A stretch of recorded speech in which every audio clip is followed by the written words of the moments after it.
Sagittarius, hi, this is Joy with Joy of the World, here to take an intuitive peek into the world going on around you. Welcome back if you've been to this channel before. If you haven't, consider clicking the subscribe and out beside it, ringing that bell, and that'll let you know anytime I post new videos.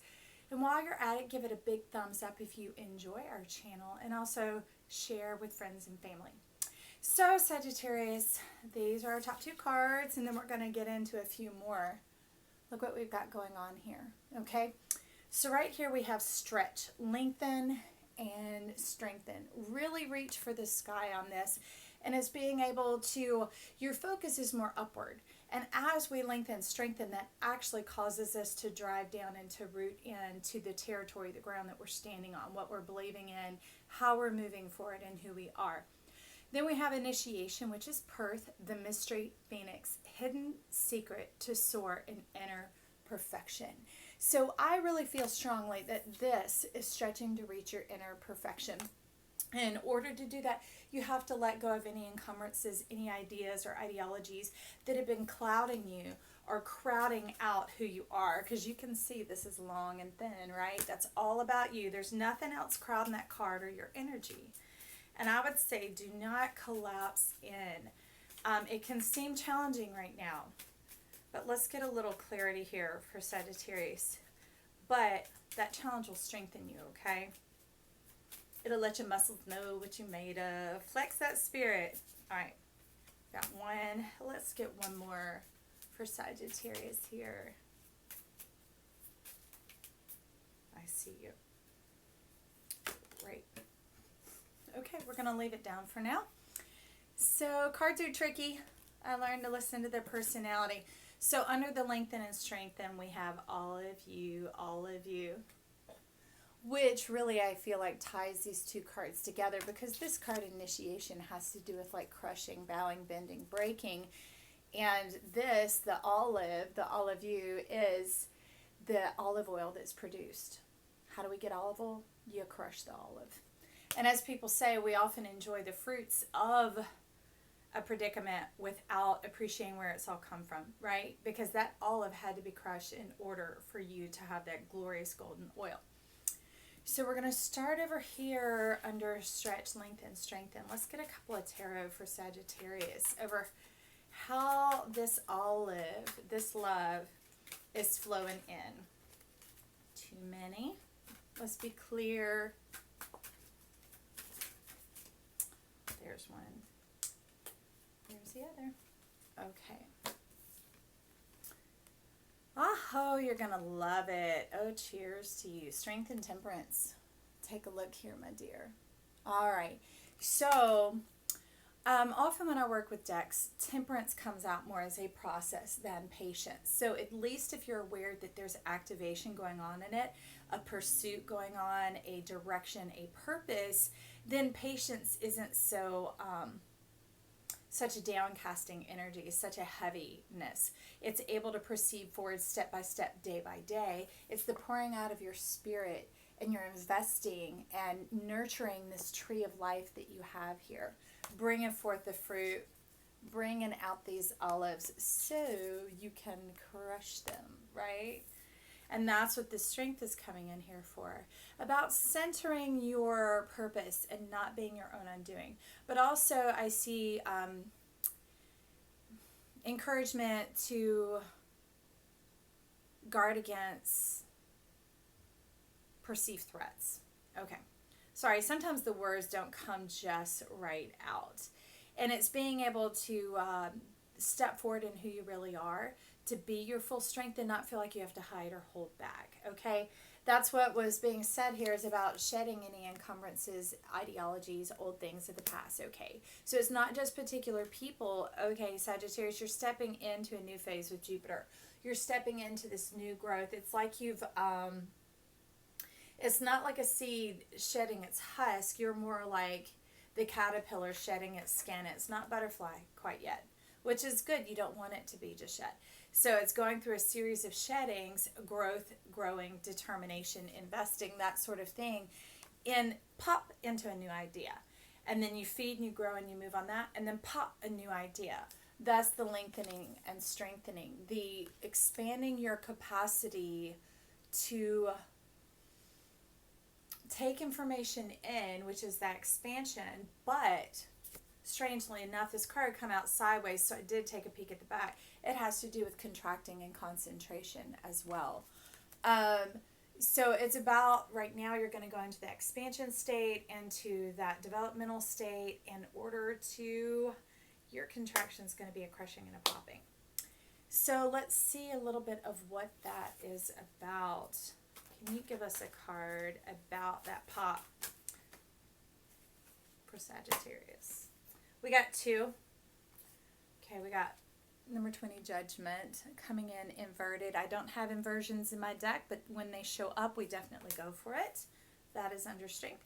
And then we have the Queen of Cups coming in. Okay, so the Temperance is definitely telling you to pour in and invest your love. I see, like, there's a person in the periphery, someone that is more like a nurturing male, an attentive male energy going on around here, that some things that they're pouring forth are going unnoticed because your high ideals of what you're seeking to attain. And this to me is more like the cup of knowledge for you. In a sense, you have been shunning some personal growth, development in a relationship for the sake of the greater whole, the good, and the development of humankind. All right, so that strength coming in with the Judgment inverted is they're really wanting to pop and provoke that bubble of your radiance. Your radiance, they're wanting balance to come in here. And that balance has to do with, you can't just have purpose, because if we just have purpose, it is a dry. There isn't that lubrication. There isn't that oil of life flowing through there. It's like having gas in your car, but no oil. You can run out of gas, but if you run out of oil, you're going to eventually burn up and destroy the engine. It won't be going for too long.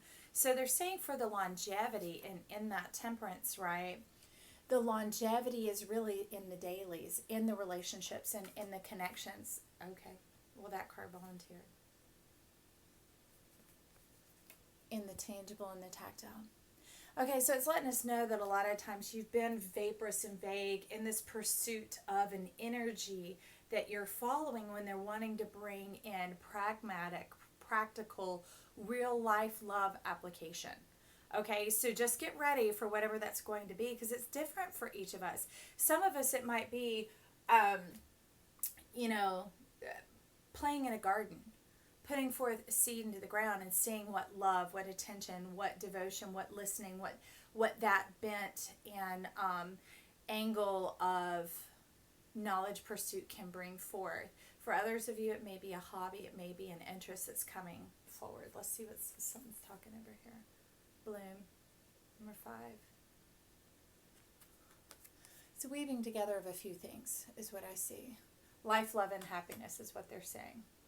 All right, you can't forsake one for the other is what they're talking about here. That needing to bring in the balance, which is definitely what this is demonstrating.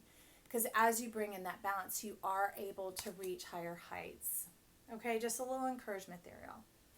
So let's see what we've got over here under initiation. Tell me your secrets. But it came out this way, so it's letting me know that you really, there's a little bit more of exploring devotion in prayer. Maybe you felt locked or hemmed in and you haven't really been connecting with your source. You're more like saying it to a ceiling or a cap or a limit, thinking that this is what it is, and you're crying out in a sense, but in futility. So open up that connection, open up to possibility, begin to explore your feelings and your ideas without the limits, okay?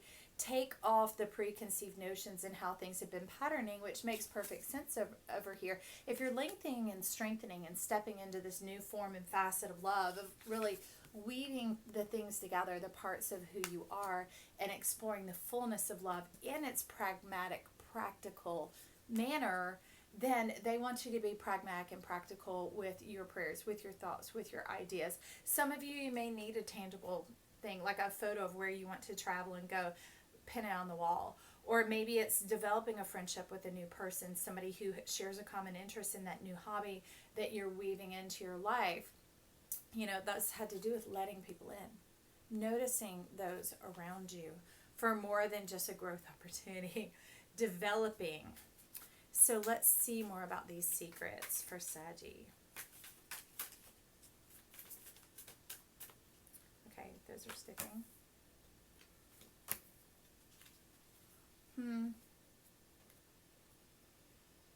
So we got the Nine of Pentacles and the Eight of Cups. And they're talking about you feeling like you've been lost in love. I hear the Air Supply song, I'm all out of love, I'm so lost without you.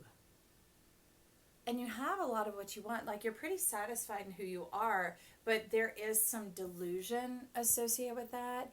There is some not noticing. I mean, that's what's really come out in these cards. Not noticing what you have going on around you, where love has reached out to you. Because in a case, these aren't your cups. These are others who've been reaching out to you, trying to get you to open up and be a part of their life. Friends, family, a community, whatever. And it seemed lackluster, and like you just kind of taste your mouth and you're like, no, I'm not feeling it. And then you move on.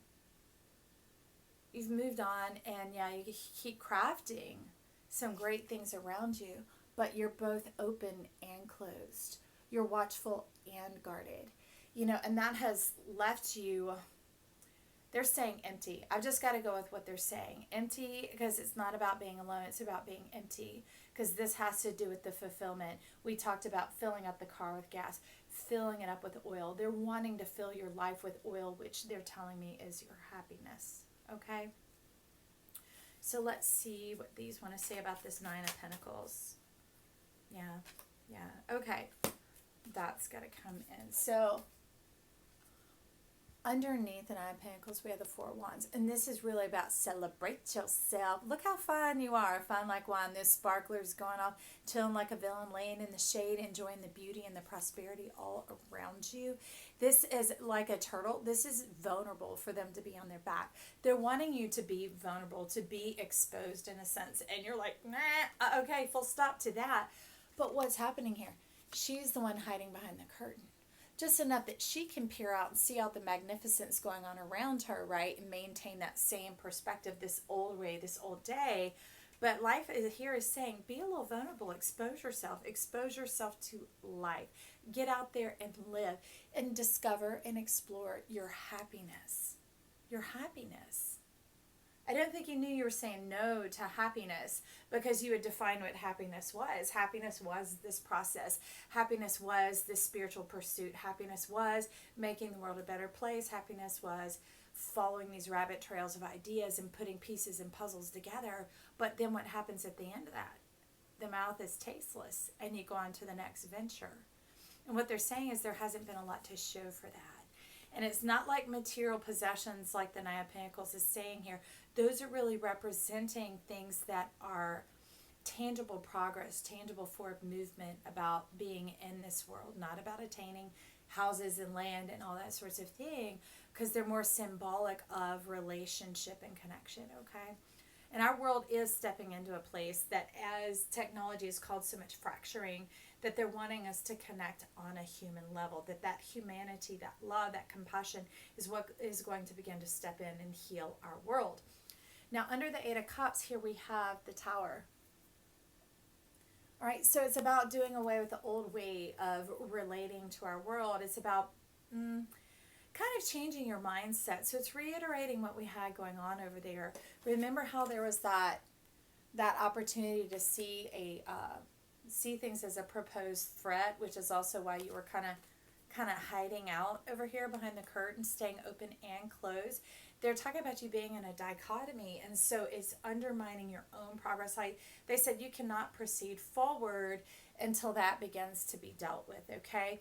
So that's what this Tower is about. It's coming in to give up. It's a suggestion. It's a suggestion. And now the thing is to give up that old mindset, to open to love and to allow life, love, and happiness to flow in, to begin to harmonize and unify who you are. And this won't be necessary. Okay, so that's that thing, as I said, growing and stretching to the highest heights isn't just everything. You need this support and this cross beam, this balance going across to to counterbalance in that support, to provide the stability that is necessary for where you're going. If not, it's going to be this falling. Continuing to turn people away is not working out very good for you, okay, Saggy? So when you heed this, that's when the Queen of Wands steps in. Your star power. You really power up and you begin to become confident. And you're already confident, but this is about confident in your role, in your position, in your place in life. Where before you were confident, of course, in the way that it was going, in that one facet, in that singular form of just yourself, but they're wanting you to get to this state of the life, love, and happiness. Really being in the manifest power of that, the mastery of how this looks for you. You can see above your head that dreams have come forward, have stepped on in, and you're feeling like you're flourishing again because your connection is fully restored. It's been a number of years. It's been a long cycle that you've been in this. And a lot of you lost that joy of life as children, as youths, is what they're saying. And they're wanting you to set out again, looking for those brand new horizons, really with a curiosity and a, it's funny they're saying ambivalence. So it's kind of like not being just devoted to any one a theology is kind of what they're saying, where before it was that tunnel vision going on. They want you to be open to explore new vistas, new horizons, so that they're saying, okay, that the eye of your mind becomes open and you are teachable. Then that steps in the bonds and connection of fondness, of having a newfound fondness, and that's kind of light, very, it steps back into this pinnacle energy here. It is full of connection, vitality, life, real earth transition is what you're saying. And it loops you back. Remember this? Remember this weaving? Look at her hair. It's the braids coming together. It brings the world to you. Fascinating. All this, it sounds like a lot, but in a matter of a few minutes, we figure out how to bring the world into you. And so much we've been taught to go out after the world. But I felt this big shift turning where we're supposed to be in our energy and the world will come to us. That's about you being on your throne, being in your power. And it goes beyond law of attraction and that type of mental manifestation. It's about receptivity. Because so many people in the in this type of environment have been doing the work, and the work is going out and the giving, but not knowing how to let the return come, and the true receptivity, not the ability to receive, because that's potential, that's ability, right? But receptivity, like certain instrumentalists who play wind instruments, they know how to circle breathe. They know to inhale while they're exhaling. It's something that takes practice, okay? And if we didn't know it existed, then why would we have been practicing it? But that's the world is telling us here. It says, let me come into you. Let me come to you.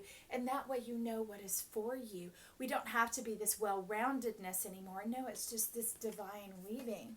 This strategic you-ness is what they're saying. Uniqueness. So then, that brings in the Ace of Wands. Look at you jumping over the moon. And that takes it to where we were doing the impossible. It's obvious that you cleared your mind. You opened your eye to what is in front of you with that curiosity, that courage, that stepping forward. And now you really begin to grow. This is what's going to catapult you into that butterfly. Into that butterfly. That's how the world comes to you. But this is the way to feast and to be open. Interesting, very interesting. I look forward to sitting on the other side of this lens and enjoying this message along with you guys. I do go back and listen to them in order to grow, because one thing we all need to know is while our mouth is moving and open, our ears are closed. So make sure you take time to sit back and listen to those around you, that you fully give them your time and attention when you're with other people. Also, I hope this has served you well. And I look forward to seeing you back here soon. This is Joy. Bye for now, Saggy.